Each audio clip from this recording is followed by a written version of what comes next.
Hi, my name's Jordan, and for my family history story, I'm going to be telling about my grandpa Tomas and his life story.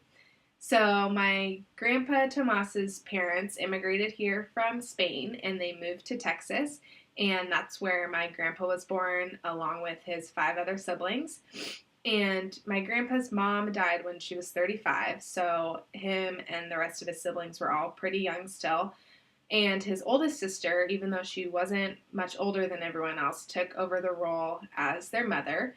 And she didn't work, but she took care of the kids and helped around the house. And my grandpa's dad was a single dad and he never remarried and he worked in an oil refinery.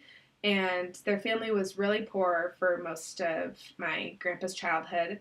So my grandpa dropped out of school after seventh grade, and when he was 14, he lied about his age in order to get a job to help support his family.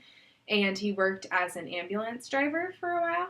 And then after that, he lied about his age again in order to be able to enlist in the military. And he enlisted as a merchant marine.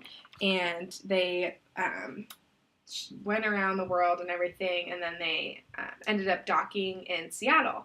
And my grandma's best friend called my grandma and said that the Marines were there and they wanted to go meet them. So they went to wherever the Marines were and met, and that's how my grandma and my grandpa met.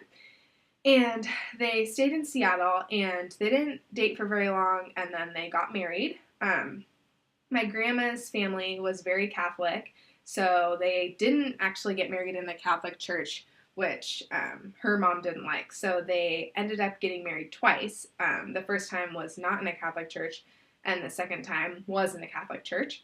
And by the second time they got married, my grandma was already pregnant with my uncle. So they got married again and then had my uncle.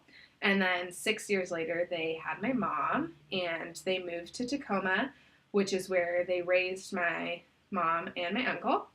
And my grandpa died in his late 50s from colon cancer, and my mom was 27 at the time. So I never got to meet him, but my older brother did when he was really young. And my grandma likes to talk about him a lot, and she tells a lot of stories about him. And she never remarried, and she still wears her wedding ring to this day.